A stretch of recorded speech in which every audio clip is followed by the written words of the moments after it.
Bonjour Eric. Ah, tu sais, ta main courante, elle s'est encore cassée. Non, rien de grave, mais tu peux remettre ton rosé au frigo. Bon, je t'explique. Après un premier essai sur ma Capex, j'ai finalement ressorti ma scie plongeante de chantier. Installée sur son bâti, j'ai pu améliorer la coupe en plaçant bout à bout les morceaux et créer ainsi deux plans parfaitement parallèles. La suite, comme prévu, perçage de chacune des extrémités avec une mèche de 14 pour le placement d'un tourillon de 12. Le jeu volontaire devra faciliter l'alignement. D'accord, pas très pro la méthode, mais pas de prise de tête pour définir le centre du rond. Bon d'accord, tu as raison. J'aurais pu me souvenir de mes cours de géométrie. En fait, un cercle, c'est quoi? Un centre, un rayon et un brave type qui tourne en rond. À partir de là, on peut mesurer le diamètre en inversant le problème. Si je connais le diamètre divisé par 2, ça donne le rayon. Trois coups de compas pointés sur la circonférence vont définir, même par approximation, le centre.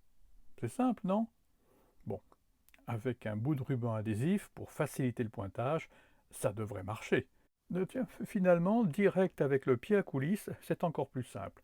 Comme quoi, il faut tout essayer. Comme je te l'ai dit, mon choix d'une colle PU gonflante s'est avéré une grossière erreur.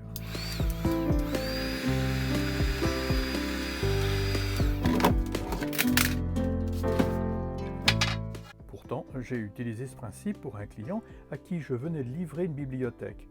1 heure à peine après la livraison, il m'appelait disant qu'il s'était trompé dans ses mesures et souhaitait la rétrécir de 10 cm en profondeur.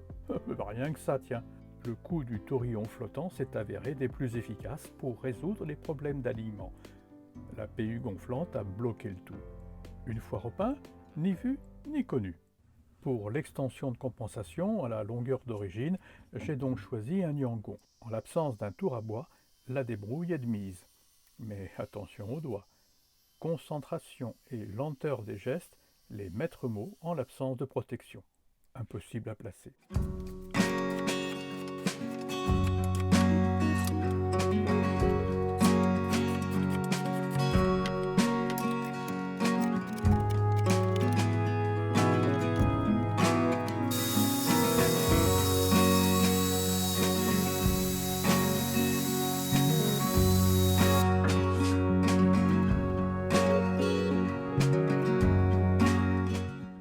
Et maintenant le perçage.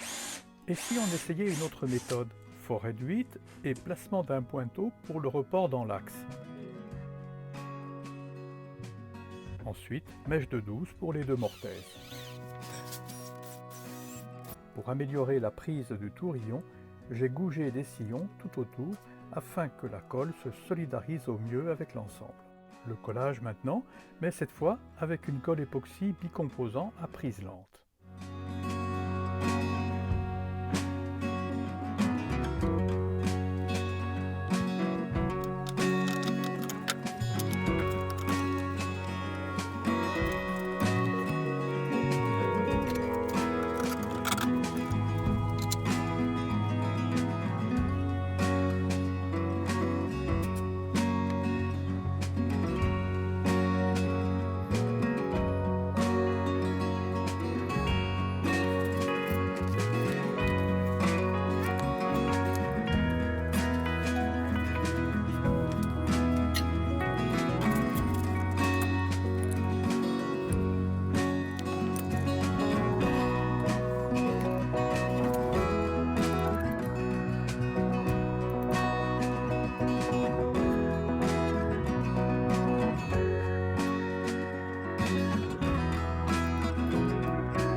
Eric, tu peux ressortir ton rosé, j'arrive. Allô, capitaine. Salut, comment tu vas? Parti. Bon, alors, Superbe, hein. ouais, t'as bien tout. On voit quasiment pas Et alors, la jonction. je me suis arrangé pour que on retrouve le fil du bois. Ouais, tout à fait. Là, tu vois là par Ouais, je vois exemple, bien, là, je vois bien les micros, Voilà. ouais, on voit bien, retrouve le fil du on voit bois. bien la fibre. Ouais. Exactement. Ah, c'est bien. Et Super. donc, Une fois verni, c'est tu, génial. tu peux passer la main, il n'y a Ouais, pas d'accroche, il n'y a Ouais, rien. ouais, tu rien vois. du tout. Super. Je vais te le remettre en place et on va regarder ce que ça donne. Hein. Alors attends. J'espère que ça va marcher. Oh, bah je pense.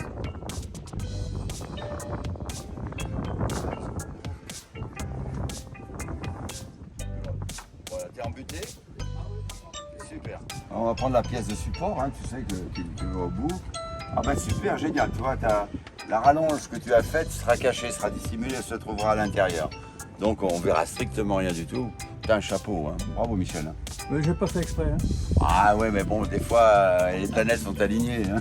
Ouais, mais tu sais, mon idée, hein, hasard et nécessité. Hein. Le hasard fait la nécessité. La dilatation, quoi. Alors, la scie japonaise, elle a deux types de dents. Des dents, des grosses dents et des petites dents. On va prendre les dents de bébé, ça sera mieux. Et l'intérêt de la scie japonaise, c'est que on scie en tirant et pas en poussant. Et donc on a une meilleure position de la main, bien pour plein de choses. Et surtout pour faire des arrasements, parce que les dents ne sont pas dévoyées. Alors l'inconvénient, quand les dents ne sont pas dévoyées, c'est que à un moment donné, c'est ce qui se passe maintenant, ça commence à serrer. Voilà. Donc, hop là. On va changer, on va prendre les dents un peu plus larges pour faire la place pour le passage de la lame. Bon, j'aurais pu prendre une Segoin avec les dents dévoyées, mais il aurait fallu pousser. Et là, je préfère parce qu'en tirant, et les dents n'étant pas dévoyées, ça évite de blesser le bois. Oh, dis donc, ça rentre. Génial, tu retrouves tes positions, tu n'as plus qu'à visser. Et on a un léger jeu qui est non seulement normal, mais indispensable vu la longueur de la barre et son exposition naturellement au soleil et la dilatation qui peut se produire entre chaud, froid, hiver, été, etc. Le défaut, le réconfort. C'est vrai que le Remington est un transport de vin. Alors il en reste quelques bouteilles au fond de la cave, un petit chardonnay Ça, c'est pas bon. à consommer avec modération. À la vôtre. Et rendez-vous sur la chaîne de Michel, hein, bois passionnément.